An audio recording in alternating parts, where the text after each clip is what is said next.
Tonight, American and British soldiers on the move in the Middle East, and the British embassy in Tehran is temporarily closed as the region awaits possible US action against Iran. The US and the UK are moving military personnel from the Al Udeid air base in Qatar for security reasons. As inside Iran, the country's leaders staged demonstrations to try to seize control of the narrative, but some stories are getting out. Everyone was being shot in the head. I don't think they have space in the jails anymore, so they're just killing us. Donald Trump will reportedly be presented with his military options later. We'll ask his former envoy to Iran what he's likely to do next. The first ever medical evacuation from the International Space Station currently underway after an astronaut fell seriously ill. Plus, if I'm available, not dead, not senile, but I'm still around. If you are really serious about your country, why would you not want to take advantage of me if I'm still able? As his country prepares to go to the polls, Uganda's 81-year-old president tells Sky News he's not too old to run for a seventh term. And the underwater tsunami speeding up the melting of glaciers. We'll have a special report from the Antarctic. That's all coming up on The World with me, Yalda Hakim.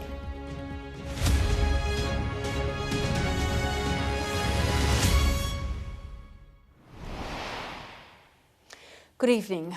All the evidence tonight points to a significant development in the Middle East in the coming hours. Donald Trump is weighing up possible military action against Iran after a crackdown on protests left at least 2,400 people dead.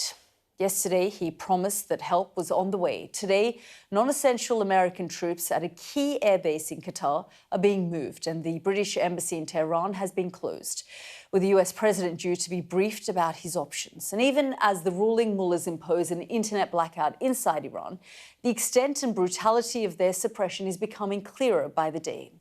This evening, the family of 26-year-old Irfan Soltani, who is waiting to die after taking part in the protests, told Sky News he was not executed today, but he could still be killed at any time. So have the killings really stopped? Coming up, we'll hear from an activist speaking regularly to people inside Iran. But first, our international correspondent Alex Rossi has tonight's main report. With the internet blackout still in place, the true death toll across Iran remains unclear, but it's likely running into the thousands. Sky News has spoken to one woman in Tehran who attended the protests, and her testimony is chilling. She asked not to be identified for her and her family's safety. Everyone was being shot in the head. I don't think they have space in the jails anymore, so they're just killing us. There were lots and lots of people being sprayed with tear gas. It burnt our lips and our eyes. Without help from the outside, they just kill everyone. This time, everybody is out on the streets. It doesn't matter if you're rich or poor, religious or not, old or young. Everybody wants these people gone. It is still very hard to understand what is happening inside Iran, but the regime is trying to seize control of the narrative, pushing back with images and messages designed to project strength and unity. State television in Tehran has aired footage of large pro-government rallies and funerals for security forces killed in the unrest. Here the crowds are defiant, some carrying pictures of Donald Trump. This one says, "Next time, the bullets won't miss." If Trump comes to this land, the women of Iran will break his legs. We will avenge the blood of every martyr. Unusually, official news channels are acknowledging the large number of dead, including both protesters and members of the security forces. But the regime claims the violence was carried out by rioters and terrorists incited by Iran's enemies abroad. The authorities have also detained many demonstrators, among them Irfan Soltani, a 26-year-old who's been sentenced to death. He was to be executed. His fate at this moment is unknown. The regime's brutal response has brought global condemnation. US personnel are pulling out of the Al Udeid military base in Qatar as Iran has vowed revenge for any attacks.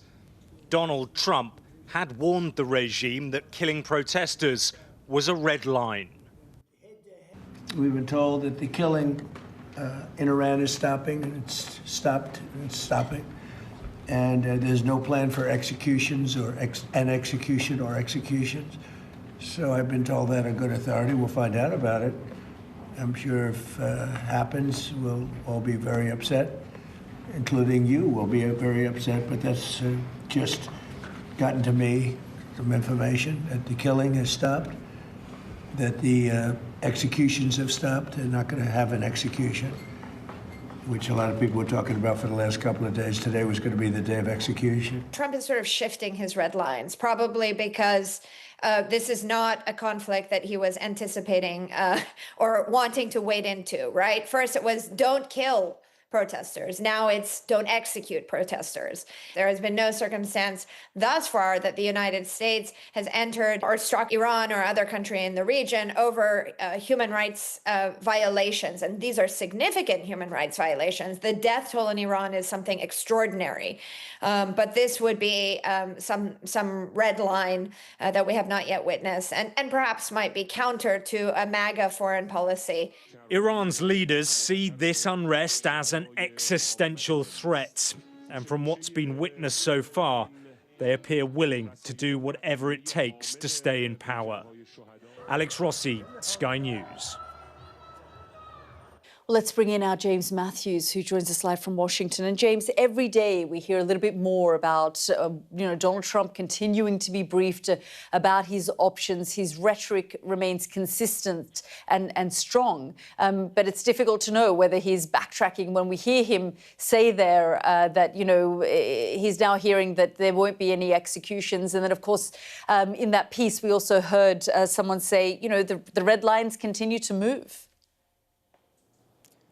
Yeah, hi, Yalda. I thought that was an interesting news conference. We didn't get a definitive answer from Donald Trump, but I think we did get a sense of de-escalation in terms of where he intends to take things vis-a-vis Iran. A president who might be backing away, actually, from military action for now at least. He was conducting this news conference, very incongruous. It was about whole milk being made available for schools. Incongruous, in terms of, or in the context of international conflict, certainly.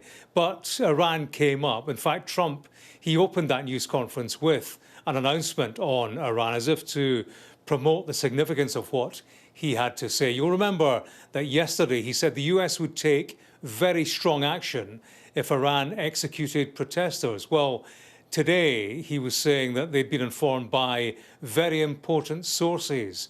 He said on the other side, the killing has stopped and the executions won't take place. He was asked, did that mean military action was now off the table? His answer wasn't a yes or no. He said, we're going to watch and see what the process is, but we were given a very good statement by people aware of what's going on. That question was asked again. He was pushed on military action. His answer that second time was, we were just told no executions. I hope that's true. That's a big thing. How big? He wasn't quite confirming it, but it did sound like execution. The execution of protesters remains central to his decision-making. Sounded to me like a step back from a military strike, although, like I say, he wasn't confirming that. And remember, the context is one where the United States appears to be gearing up militarily for a strike. Trump on Tuesday, yesterday, he outlined for his national security team what he wants any military action in Iran to achieve and how the Pentagon has tailored options to meet his particular objectives. That's coming to us from senior US officials. And those tailored options, they're being presented to Donald Trump today. James, as always, thank you so much for bringing us up to date.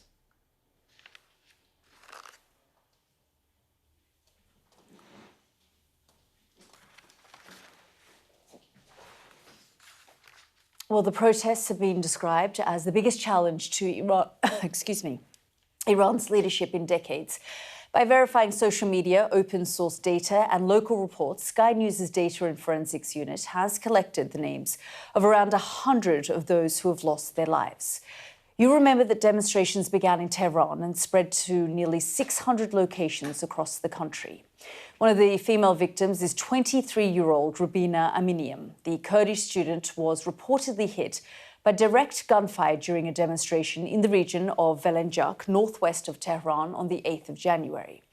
15-year-old Taha Safari is believed to be one of the youngest victims of these protests. He was reportedly detained by authorities in Azna on the New Year's Day, with his body handed to the family just days later. And 54-year-old father of three, Siamak Rashid, was reportedly shot dead during protests in District 15 of Tehran on Sunday. They are just three of the thousands who have so far lost their lives. Well, you heard from Layla, a protester who's now fled Iran, in Alex's report. It's worth hearing a little bit more about what she witnessed.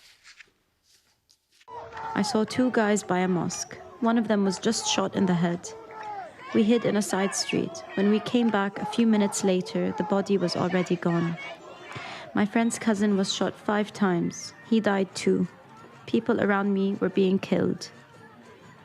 It wasn't just young people. There were old people, religious people, women wearing hijab. Even very Islamic people were protesting and calling for the return of the Shah. They've cut the internet, they're killing people. Everyone is scared to bring the information out. Let's speak now to Negin Shiraghai, founder of the Azadi Network. Thank you very much, Negin, for joining us here on the programme. As we've been reporting over the course of the last few days or so, it's so difficult to get information out from inside Iran, but you have been talking to people on the ground. Just tell us a little bit more about what they've been telling you. Yalda, thank you so much for having me and putting light on this dire situation inside Iran. It's been really tough. Like, I've been journalist for 20 years before I turned activist, and this has been the most horrifying part of my experience as a journalist and activist, because the description of what's happening on the ground and what is not even reported, because it's really difficult to verify with double sourcing and other means, it's just unbearable. I've heard from day one that the shoot to kill was something that they had ordered to. So I know from security sources that I have contacted, it's the first days, it was, the ratio was 1 live ammunition to 4 rubber bullets. And then that has changed rapidly after 2 days to almost a majority of it being live ammunition. They're shooting to kill. And the idea is, no matter what, we're not going to have, as you mentioned in your report, that there is almost no casualties. There are a lot of casualties, but I mean, like, they're shooting to kill them. So they're kidnapping the casualties from the hospitals. I talked to a doctor, surgeon, who managed to get someone to do the surgery on them, because even that is difficult. And then as soon as the injured person came out of the surgery room, there were security forces there to take them away. Unfortunately, we hear now even more stories about that people are scared to go to the hospitals, especially the ones who are wounded by the rubber bullets, because of exactly that situation. Because as soon as you go to the hospitals, they kidnap you and you don't know what happens. There's another horrifying story that we are hearing, is that there are dead bodies in people's houses. Then they take away the dead bodies, and we've seen a lot of dead bodies pictures, and the numbers are, we think, is much higher than we hear at this moment, and we would have a better picture in the coming months, because it's going to take a long time to understand. But they're taking away the dead bodies and forcing the families to sign a paper and say that this person has been killed by the opposition, and they weren't, opposing the government. And some families, they don't want to do that to their loved ones, and that's why there are dead bodies in people's houses. So, and then also right now, since since last night, a new wave of arrests has started. They're going to raiding people's houses overnight. We've heard a lot of doctors and interns and people in the hospital, in the medical professionals, have been arrested overnight because maybe they mentioned on their social media that they are happy to help people, or even people who simply posted something about the protest. So although the protests are going down, the oppression is even getting bigger.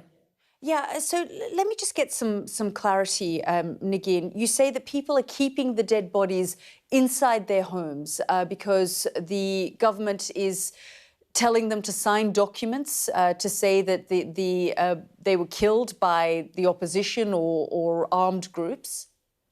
Yes. So I've heard from two different sources in two different parts of Iran that there were families who decided they're not gonna take the dead body of their loved ones to the morgue, and they were thinking, how can we find a burial place to bury them within the family land or somewhere that is, it's private, and we can bury them in that way. Because that has been going on for, especially in the smaller towns and villages across the country. This protest has been different from any other protest in the last 47 years. So this has been much more widespread. There are so many small towns and cities that seen protests. And in those small towns and cities, the pressure on their families are mounting because they can, they can shut their shops down. They can put pressure on different ways on the family members to make sure that they're not going against them. So people are, going for the last resorts, and keeping your loved one's body in your home, I think, is a really last resort for some people. And Negin Shiraghai, really good to talk to you. Thank you so much for shedding light on what's happening inside Iran. Well, let's speak now to Elliot Abrams, former US Special Representative for Iran under Donald Trump during his first term. Elliot, it's always good to see you. Thank you so much for joining us. We're hearing a lot of statements coming out from President Trump. Over the last few days, he's remained quite consistent. His language has been quite strong. But just in the last 30 minutes or so, he's started to speak about executions. And it does feel like he's slightly moving, the red lines or the goalpost. He talked about if a large number of protesters were killed, he'd take action. Now he's talking about executions. Where do you think his mind is right now when he's thinking about all his options? Yalda, it's almost impossible to say because you may remember in Midnight Hammer, the attack on the Iranian nuclear site. He said talks will go on, and actually that was a feint. That was meant to make the Iranians believe that nothing would happen, and then he struck. So I think actually we cannot be sure whether he is saying this and then, Saturday will do something in Iran, or is he really changing his mind? Given the amount of murders and the incredible repression, and you just talked about that, I think for him at this point to say, well, everything's fine, I'm not going to do anything, would be very difficult. And, given you've spent a lot of time talking to him, certainly in his first term, about Iran, the options when it comes to Iran, what kind of options would he be presented with? I mean, what would the strikes do? Would they do enough to, damage this repressive regime and its security apparatus? Or would he be looking at other options like taking out the top leadership, which we saw during the 12-day war? Well, you did see it, but that was done by Israel rather than the United States. Obviously, there'll be a broad spectrum that will include actions that are meant to make it more difficult for the regime to continue repressing the people. For example, ways of helping the people communicate, ways of stopping the regime from being able to communicate, taking down their communications, or even electricity in some areas. One could also think of more kinetic or military actions like attacks on IRGC sites. I think in terms of sanctions, the problem with that is, they would have an enormous effect, but next month. So I don't think that really is relevant to this situation. And, I guess the other question is whether you believe that there possibly can be a regime collapse. I mean, you understand the inner workings of this regime. It's lasted 47 years. Whenever we've looked at these different protest movements, we haven't seen defections. We haven't seen even the regular army refusing to shoot at protesters. What is the likelihood of that even happening at this stage? Because there is a lot of talk around regime change or regime destruction or collapse. I think you're right that what we're not seeing here is a falling apart of the military, collapse of the security forces. At least we're not seeing it. If there are people who've been arrested, for example, quietly from the military or even the Revolutionary Guard, we're not seeing it. And that's going to be critical for the ultimate collapse of the regime. I do think what we are seeing is the complete delegitimization of the regime. And I think when people hold up photos of Reza Pahlavi, what they're really saying is we reject this regime entirely.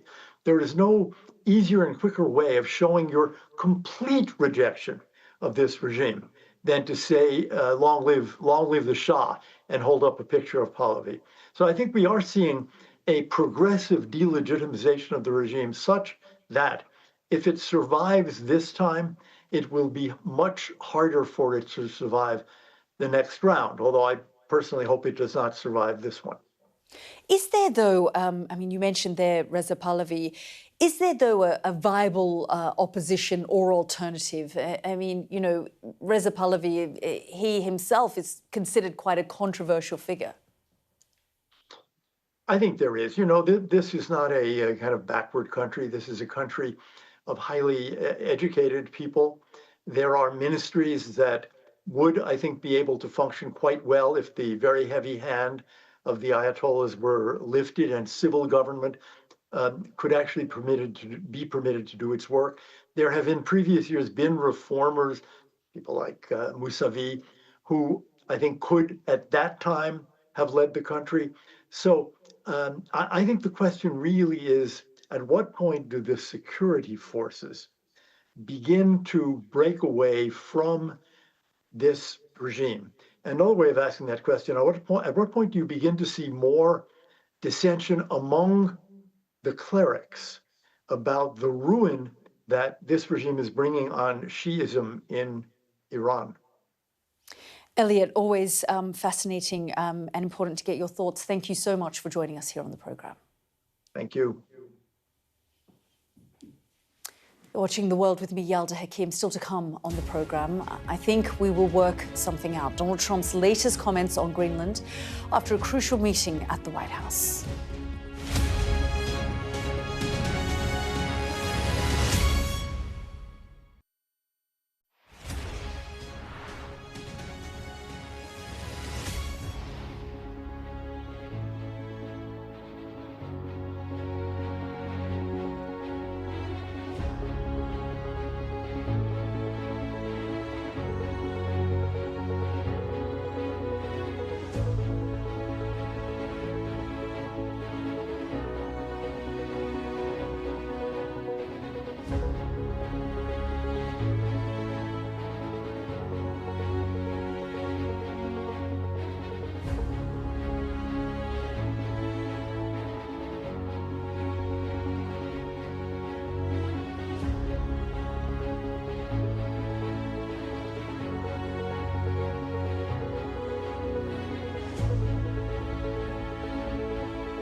What's the best thing about being a Sky News presenter?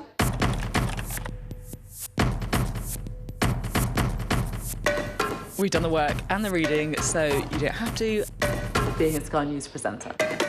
Hello and welcome. Westminster, the heart of British politics. I'm so sorry about what happened to you. So what on earth is going on? It's not true. Can I tell you what I think? It's really unusual. Mornings with Richard Frost. Let's crack on. Let's get started. What's the best thing about being a Sky News journalist? Who's funnier? Being a Sky News journalist. A special edition of The World with me, Yalda Hakim. Pakistan has the right to respond. You're like, what? Historic day here today.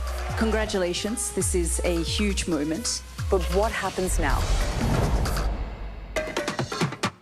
The best thing about being a Sky News journalist? They call him the king of the jungle. Being a Sky News journalist. Yusra al-Baghir has this report. And this is what's left of it. As a woman of colour, how did the Harris campaign speak to you? People risk their lives to speak to us for this report. Mr. Zuma, Sky News. We're trying to see as much as we can. Well, as Donald Trump decides how he will act against Iran, he's focusing on another issue, acquiring Greenland. In the past few hours, US Secretary of State Marco Rubio and Vice President J.D. Vance held talks with the foreign ministers from Greenland and Denmark. And after that meeting, it seems, well, nothing has changed. Have a listen. The discussions focused on how to ensure the long-term security in Greenland. And here our perspectives continue to differ, I must say. The President has made his view clear, and we have a different position. For us, ideas that would not respect territorial integrity of the Kingdom of Denmark and the right of self-determination of the Greenlandic people are, of course, totally unacceptable. Let's bring in our Mark Stone. And Mark, I mean, when you listen to that, you realise, well, yes, fundamentally nothing has changed. And we're also hearing that more European countries are starting to send or thinking about sending troops to Greenland. Yeah, that was the Danish foreign minister, who incidentally was once the Danish prime minister during Trump's first term. So he knows Donald Trump well. He knows how Trump ticks. He has spent the day here in Washington.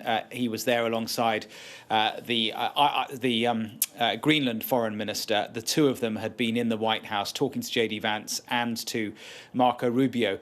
And you're right. I mean, they didn't come out with a smile on their face. They didn't come out with any sense that they had achieved a compromise. They came out saying, we are still looking for compromise. Now, you know, Yalda, you and I both know that very often behind the scenes, we might be told something a bit different. In other words, on the face of it, they might say, look, we're working on this, we're trying to get a compromise. But behind the scenes, we're told, don't worry, it's fine. This is Trump. Publicly, he's saying one thing. Privately, we're being told he doesn't really want to invade Greenland. That's not the case here. Absolutely not. It is clear from what we're being told that the content of the private meeting today with Vance and Rubio was just the same as the public rhetoric from Trump. He wants Greenland. So somehow they've got to work through this. And I think it will involve trying to give Trump what he wants without allowing him to actually own Greenland. They're not going to hand over sovereignty of Greenland to the Americans. That's never going to happen. But maybe they can have some sort of a fudge where they perhaps hand over military coordination for Greenland to the Americans. So Trump can say, we own Greenland militarily. That's what he wants. And so I think that's how the compromise will come. But behind all this, the sense I really got from the two of them, especially from Greenland's foreign minister, was that this is an emotional challenge as well, because it's so unusual for an ally to be saying, we're going to take over your country. And Greenland is a country. And have a listen to her when I asked her about the emotion of it. I think that what we have been saying, that the meeting is been on a respect way, and we have shown where our limits are, We are eager to fulfill our promises. And even though our view on the situation right now around Greenland differs from public statements in the US, we share the concerns in a long-time perspective. Look, I think that given the kind of universal condemnation of Trump's rhetoric here, and given that domestically within America, the idea that he could take over Greenland militarily is extremely unpopular, even among his own. Given all that, I think a compromise will be found, but it's got to be one which allows Trump to to feel like he has really achieved a victory here, and that, I think, is the challenge. As always, Mark, thank you. Well, from Greenland to Gaza, Donald Trump's special envoy Steve Witkoff has announced the launch of Phase 2 of the plan to end the conflict in Gaza. Phase 2 requires the disarming of Hamas to make way for an interim governing body overseen by the US president. We'll be speaking to my colleague Adam Parsons in a moment, who joins us from Jerusalem. OK, let's go to a break now. When we come back, we'll be speaking to Adam Parsons.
The best thing about being a Sky News journalist? I'm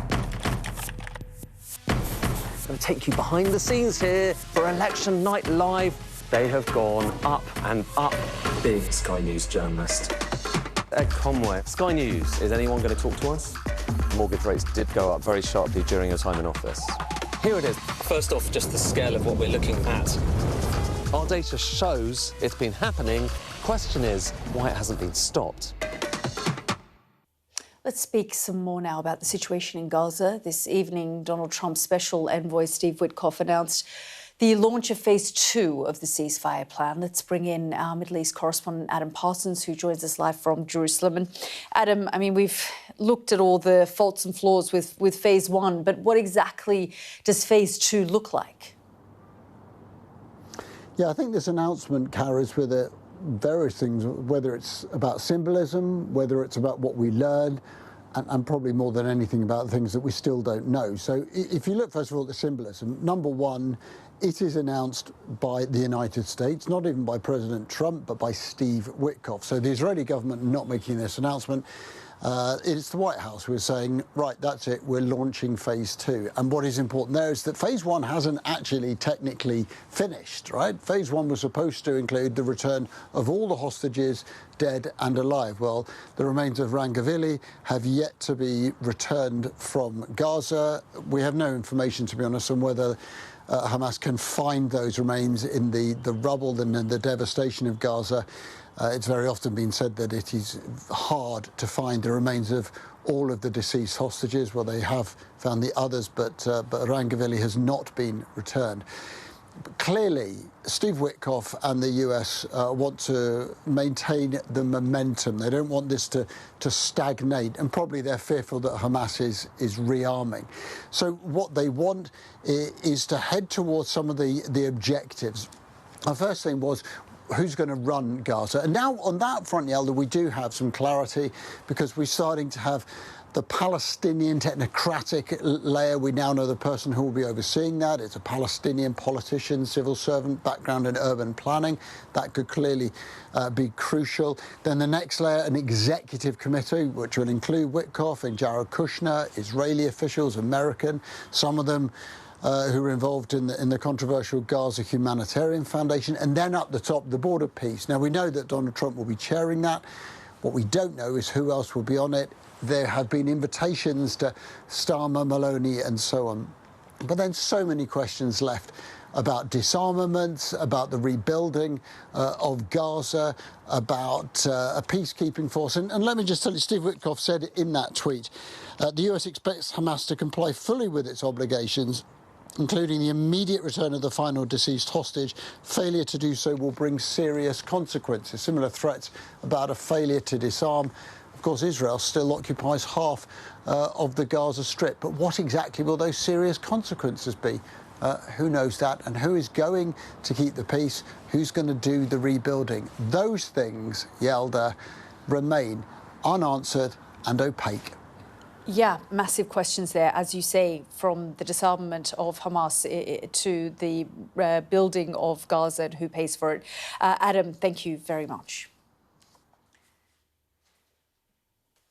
OK, let's turn our attention now to Uganda, where the internet has been cut off hours before key parliamentary and presidential elections. Today, the country's leader told Sky News he was not senile and still fit to lead. Well, millions of people will be going to the polls tomorrow to decide the future of the country. Uganda is a landlocked country in East Africa which shares borders with countries including Kenya and South Sudan. It has the second youngest population in the world. More than 3/4 of its citizens are below the age of 35. President Yoweri Museveni has ruled the country for 4 decades since seizing power in 1986. The 81-year-old has previously been accused of election interference and corruption. Challenging him for the presidency is Bobi Wine, widely thought to be the strongest of the 7 opposition candidates. The 43-year-old is popular among younger voters, and he came second in the 2021 race. Well, the United Nations says this year's election is taking place in an atmosphere of repression and intimidation. Our Africa correspondent, Yusra Albagir, spoke to President Museveni, and just have a listen. If I'm available, not dead, not senile, but I'm still around, and I have some knowledge. If you are really serious about your country, why would you not want to take advantage of me if I'm still able? I mean, what do you think of the young people who do want change, who want someone else to govern? Do you think that that's not sensible? That was what you wanted as a rebel leader. No, me, I did not. I was actually dying to work with old people because we needed them. Unless you are not serious, these problems are big problems. And if you have got a big problem, the more hands, the better. Youth unemployment, it's still very high, and young people feel like they need more opportunities. And when an internet shutdown happens, they feel repressed, they feel silenced because the internet is a tool of the youth. What are you offering them substantially over the next 5 years?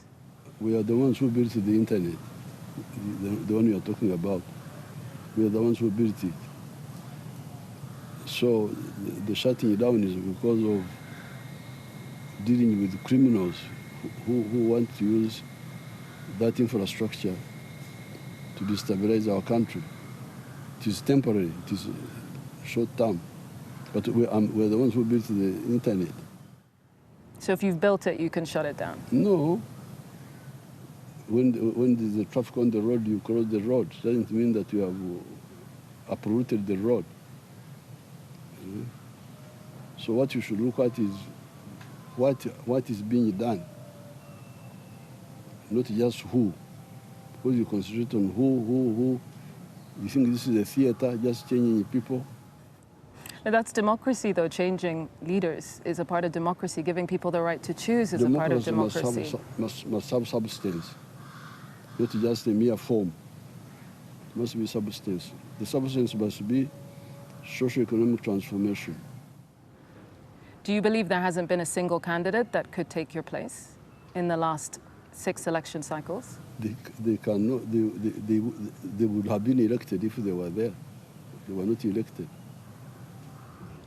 I mean, every election since 1996 has been marred by accusations of rigging, of repression, of crushing opposition and voices of dissent. The only people who rig are the opposition.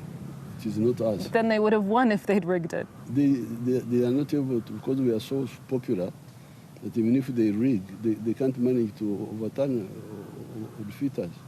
We are so popular.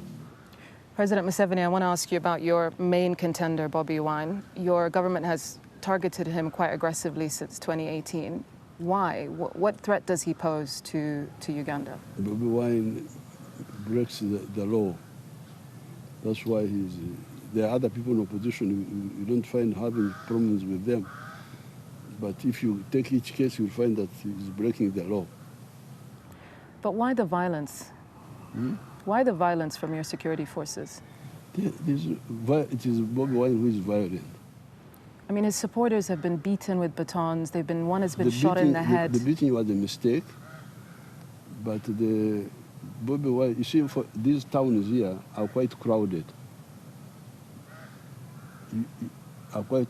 So we don't encourage processions or rallies in the towns, in the streets. You've ruled Uganda for half your life. Are you planning to rule for the rest of your life? That is for the people to decide. That was President Museveni speaking to our Yusra El-Bagir there. Now, scientists in Antarctica are investigating how huge underwater tsunamis caused by collapsing ice may be speeding up the melting of glaciers and the warming of the planet. Experts have deployed submarine drones deep beneath the surface to try to capture the process and analyse the waves. Our science editor, Tom Clark, was travelling along the edge of a collapsing glacier and has been learning about how this melt is affecting global sea levels. This submarine drone is on a pioneering mission to catch an underwater wave. What even is that? Well, we're on our way to an Antarctic glacier to meet a team of scientists who are trying to measure submarine tsunamis. They've never been studied before, but they suspect they could be a crucial piece in the puzzle as to why this vast icy continent is melting so quickly, and why that matters to all of us. When chunks of ice break off glaciers, they make quite a splash.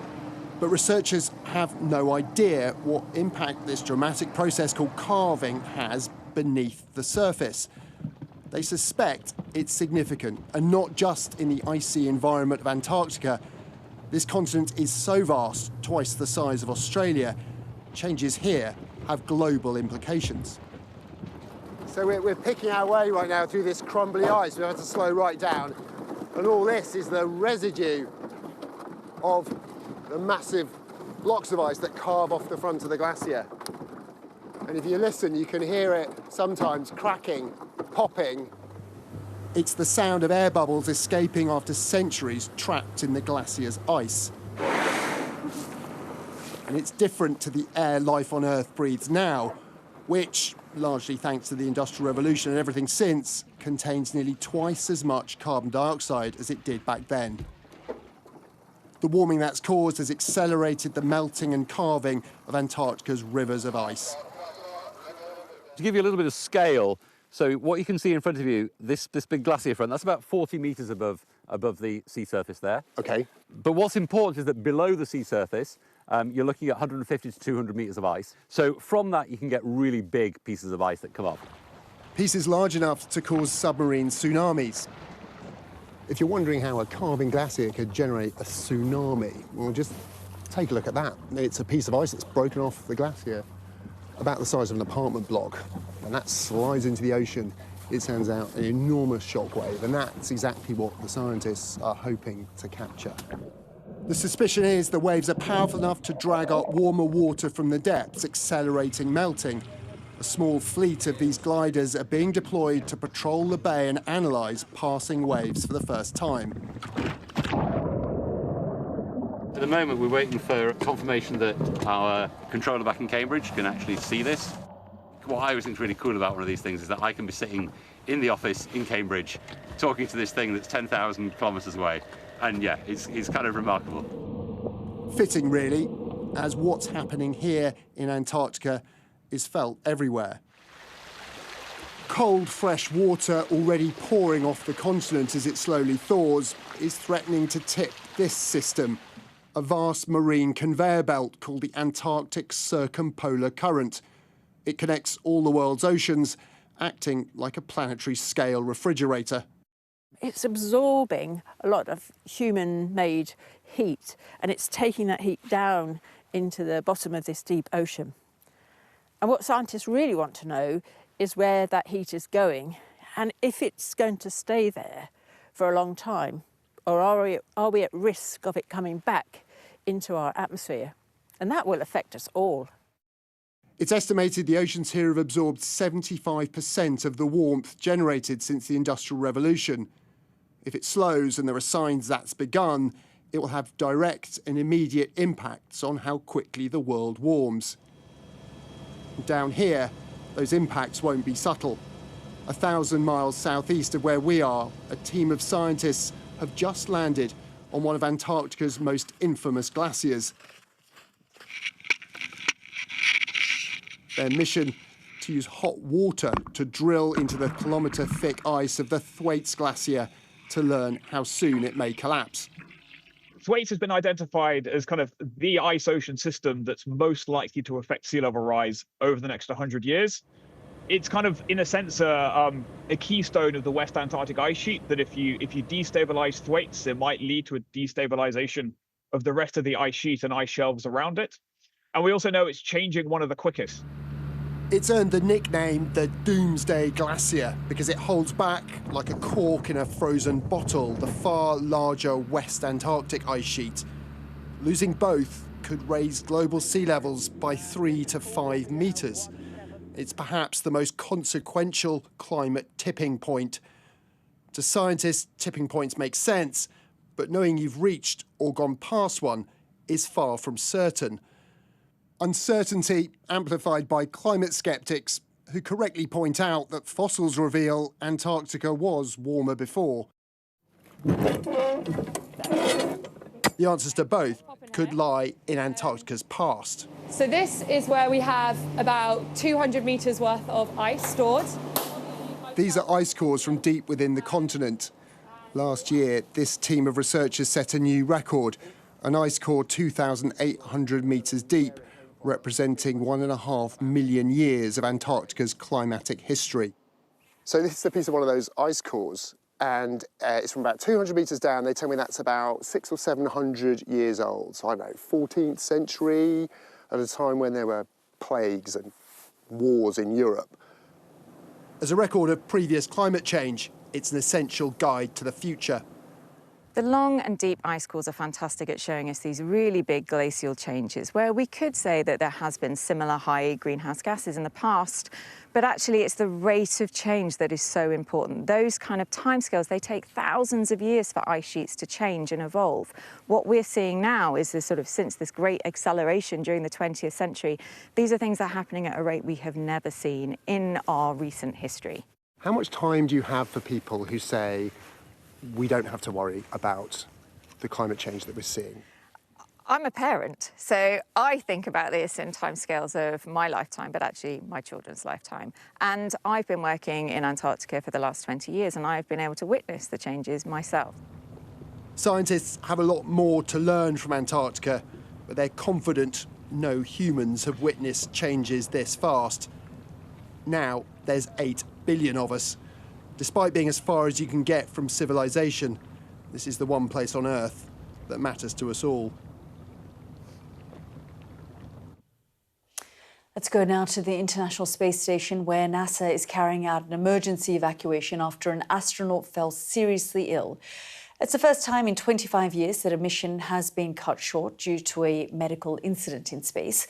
All 4 members of the SpaceX Crew 11 mission are returning to Earth. Well, let's bring in our science correspondent, Thomas Moore, who joins me live now. Wow, this is quite a big deal. I mean, it hasn't happened in 25 years, although we were just talking and you said they plan for this like it could happen every 3 years. So it's extraordinary it hasn't happened, but it's quite something that they've had to turn back. Yeah, so 280 astronauts have been on the International Space Station since November 2020. Continuously, and statistically they say that they would expect something like this happen every 3 years. But these are super fit human beings who go through all kinds of mental and physical checks before they launch. They have a good deal of medical training themselves to deal with a lot of issues up on board the space station, and they have the backup of the flight surgeon and other medics back down on Earth. So for some reason, they haven't been able to resolve this issue. We know that they didn't have the diagnostic capability or the treatment on board, and that's why they've taken this decision to bring all 4 members of Crew 11 back down to Earth. Thomas, just talk us through, you mentioned a little bit about what's up there for them, you know, because I guess if it was something minor, they'd be able to treat it in some way up there because they don't like to cut these things short. It sort of slows a lot of things down. Yeah, so it slows down the maintenance of the space station and in all the science experiments they've been doing up there. So they have a mini pharmacy, 191 different drugs. They've got an ultrasound machine, they've got a defibrillator, they've got intravenous medical kit too. So they can deal with an awful lot of problems up there. But there's a limit, right? So this is not Dr. McCoy of Star Trek with his tricorder magic diagnostic wand. That's why they've had to bring them down. But they can, for example, there was a few years back, there was an astronaut with a blood clot in their jugular vein, which could cause a stroke if it impeded blood flow to the brain. But so they managed to use the blood thinning drugs on board. They had to divide up the dose because they couldn't get enough of the drug back up on a resupply ship for another 43 days. So sometimes you have to kind of do rough and ready medicine just to keep people well and alive. Yeah, Thomas, you said, you know, these are super fit superhumans, essentially. They can make this kind of journey. But what happens to the body? I mean, there's so much pressure on the body going up there. Yeah, and the space is a really strange environment. Of course, it's microgravity, and that changes everything about the human body. So back down here on Earth, our bones and our muscles are constantly loaded with gravity. So they have to do an awful lot of exercise to try and replicate the kind of impacts that we would have back down here. But they can't do anything about the fluid shifts. Normally, a lot of the body fluids would be down in our legs back here on Earth. That rises up and puts a lot of pressure on the heart and on the eyes too. And Tim Peake, for example, had problems with his eyes when he came back down to Earth just because of the pressure from that fluid for a 6-month stint. It's really quite extraordinary. Actually, we don't often think about these health issues. Yeah, and here we have a medical evacuation from the ISS, which is only 250 miles above the Earth's surface. What happens as we go out into space? This new era of human exploration, going to the moon for long duration stays on the surface, and then, if you believe Elon Musk, we're going on to Mars. That would be perhaps 12, 18 months there and back. If somebody has a problem then, what do we do? There isn't a quick return back to Earth as we have here. It was just, 10.5 hours after undocking before they splashed down off the coast of California, and there's medical help. They're on their own if they're on their way to Mars. Yeah, absolutely. I mean, you suddenly, the risks become clearer when an incident like this happens, because for so long it feels quite smooth, and given several hundred of them have been up there, continually. Thomas, really fascinating speaking to you. Thank you so much. Well, we will be continuing our coverage of the situation on the ground in Iran as well. Do stay with us on Sky News. Much more coming up on the news at 10. Goodbye.